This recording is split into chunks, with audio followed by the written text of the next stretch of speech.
സുമോദ്, എന്താണ് ഈ ഘട്ടത്തിൽ പറയാൻ കഴിയുക? ഈ 300-ൽ പിടിച്ചു നിൽക്കാൻ കഴിയുന്നില്ല, വീണ്ടും വീണ്ടും താഴേക്ക് പോകുന്നു NDA. പക്ഷെ അതേസമയം തന്നെ ഇന്ത്യ മുന്നണിയെ സംബന്ധിച്ചിടത്തോളം 225-ൽ താഴെ പോകാതെ ഇപ്പോൾ 224 എന്ന് പറയാം. എന്നാൽ തന്നെയും തകർച്ച നേരിടാതെ നിൽക്കുന്നു എന്നും പറയേണ്ടി വരും. എങ്ങോട്ടാണ് നീങ്ങുന്നത്?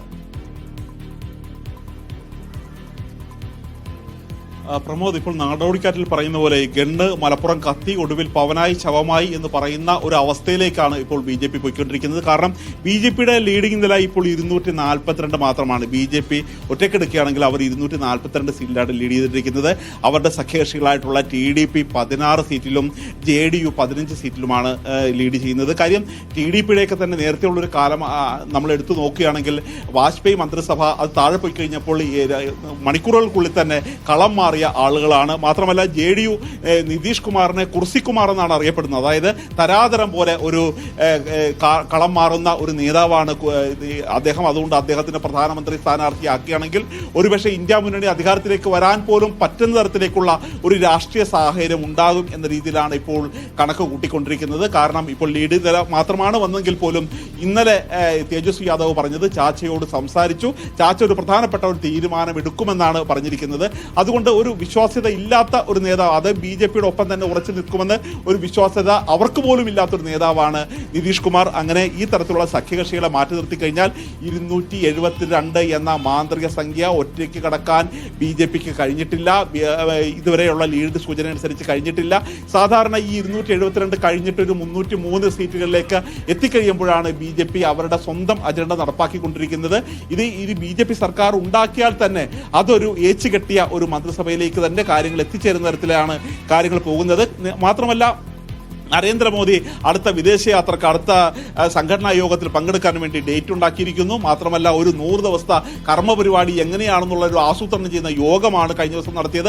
അത്ര കോൺഫിഡൻ്റ് ആയിട്ടിരുന്നുള്ള ഒരു മുന്നണി, അതും 400 സീറ്റ് വരെ കടക്കുമെന്ന് എക്സിറ്റ് പോളുകൾ പ്രവചിച്ചിരുന്ന ഒരു ഇത്തരത്തിലുള്ള NDA ആണ് ഇപ്പോൾ 272 എന്നുള്ള മാന്ത്രിക സംഖ്യ ഒറ്റയ്ക്ക് കടക്കാനാവാതെ വലിയധികം വിഷമിക്കുന്നത്. മാത്രമല്ല ഉത്തർപ്രദേശിലേക്ക് നമ്മൾ എടുക്കുകയാണെങ്കിൽ ഒരു 19 സീറ്റ് പോലും സമാജ്വാദി പാർട്ടി ഒറ്റയ്ക്കുണ്ടാകുമെന്ന് ഒരു കാരണവശാലും ഒരു ഏജൻസികളും പറയുന്ന സാഹചര്യം ഉണ്ടായിരുന്നില്ല. മാത്രമല്ല നമ്മൾ അവിടെ ഉത്തർപ്രദേശിൽ സന്ദർശിച്ച സമയത്ത് അവിടുത്തെ സാധാരണക്കാരായ ജനങ്ങളോട് സംസാരിക്കുമ്പോൾ ഒരു ചപ്പാത്തി അവരുടെ റൊട്ടി ഉപ്പും കൂട്ടി കഴിക്കേണ്ടി വരുന്ന ഒരു അവസ്ഥയിലേക്കാണ് പോകുന്നതെന്നാണ് അവർ നമ്മളോട് പറഞ്ഞത്. 60 വയസ്സ് കഴിഞ്ഞ പല മാതാപിതാക്കളും 25 വയസ്സും 21 വയസ്സുമായ തങ്ങളുടെ മക്കൾക്ക് ജോലി കിട്ടാത്തതിലൊരു വിഷമം സങ്കടമാണ് അവർ പങ്കുവച്ചിരുന്നത്. മാത്രമല്ല ഈ തരത്തിലുള്ള വിലക്കയറ്റം വലിയ ഒരു തീ പോലെ വിഴുങ്ങാൻ നിൽക്കുകയാണ്. ഇന്ധനവില LPG, ഒരു ചായക്കടക്കാരൻ നമ്മളോട് പറഞ്ഞത് നേരത്തെ UPA സർക്കാർ ഉണ്ടായിരുന്ന സമയത്ത് 444 രൂപ ആയപ്പോൾ വിലക്കയറ്റം എന്ന് പറഞ്ഞ് സിലിണ്ടർ തലയിൽ വെച്ചുകൊണ്ട് സമരം നടത്തിക്കൊണ്ടിരുന്ന BJP ഇപ്പോൾ 1200 രൂപ സിലിണ്ടറാക്കിയിരിക്കുന്നത്. അതേ സ്മൃതി ഇറാനി തന്നെയാണ് ഇപ്പോൾ വിലക്കയറ്റത്തെ ന്യായീകരിക്കുന്നത് എന്ന രീതിയിൽ വളരെ സാധാരണക്കാർ പൊട്ടിത്തെറിച്ചുകൊണ്ട് സംസാരിക്കുന്നതായിരുന്നു മീഡിയ വൺ ഉത്തർപ്രദേശിൽ നിന്നും ടെലികാസ്റ്റ് ചെയ്തിരുന്നത്. ആ തരത്തിലേക്കുള്ള അവരുടെ രോഷം ശരിവെക്കുന്നത്. കാര്യം ഈ ഉത്തർപ്രദേശിന്റെ പ്രത്യേകത എന്ന് പറയുമ്പോൾ അവിടെ നേരത്തെ ഏകാധിപതിയായി അടിയന്തരാവസ്ഥ പ്രഖ്യാപിച്ച ഇന്ദിരാഗാന്ധിയെ താഴെ ഇറക്കിയ ഒരു ജനങ്ങളാണ് അവിടെയുള്ളത്. തുടർച്ചയായി വിജയം നേടിയതിനു ശേഷം ഈ റായ്ബറേലിയിൽ ഇന്ദിരാഗാന്ധി തോറ്റിരുന്നു. പക്ഷേ ഇന്ദിരാഗാന്ധി അതിനുശേഷം വിജയിച്ചെങ്കിൽ പോലും ഏകാധിപതികളെ ഒരിക്കലും ഒരു അരങ്ങ് വാഴാൻ, ഒരു രാജ്യം ഭരിക്കാൻ വിട്ടുകൊടുക്കാത്തൊരു ജനതയാണ് ഉത്തർപ്രദേശിലുള്ളത്. ഉത്തർപ്രദേശിൽ നിന്നും വലിയ തരത്തിലുള്ള ശിക്ഷയാണ് ഇപ്പോൾ BJP ഏറ്റുവാങ്ങിക്കൊണ്ടിരിക്കുന്നത്. കോൺഗ്രസ് 94 സീറ്റാണ്. കാര്യം 40 സീറ്റ് മാത്രമാണ് അമിത്ഷാ പ്രവചിച്ചിരുന്നത്. അവിടെ നിന്നാണ് ഇപ്പോൾ 94 സീറ്റിൽ കോൺഗ്രസ് ഒറ്റയ്ക്ക് ലീഡ് ചെയ്യുന്നത്. സമാജ്വാദി പാർട്ടി 37 സീറ്റിലും ശരത് പവാറിന്റെ പാർട്ടി 7 സീറ്റിലും ലീഡ് ചെയ്യുന്നത്. TMC 31 സീറ്റിലും DMK 21 സീറ്റിലുമാണ് ഇപ്പോൾ ലീഡ് ചെയ്തുകൊണ്ടിരിക്കുന്നത്. അവിടെ ഒരു പ്രധാന കാര്യമുണ്ട് അജിംസ് നിഷാദ്, അതായത് ഇന്ത്യ മുന്നണിയിൽ രണ്ടാമനാര് എന്നുള്ള ചോദ്യത്തിലേക്ക് കൂടി വരികയാണ്. ഇപ്പോൾ കോൺഗ്രസ് കഴിഞ്ഞാൽ തൊട്ടടുത്ത് നിൽക്കുന്നത് ഇപ്പോഴത്തെ നിലയിൽ TMC ആണ്. TMC അതിന്റെ ഭാഗമാണെന്ന് നമ്മൾ കണക്ക് കൂട്ടിയാൽ TMC ആണ്. അതോടൊപ്പം തന്നെ DMK ഉണ്ട്, സമാജ്വാദി പാർട്ടി ഉണ്ട്.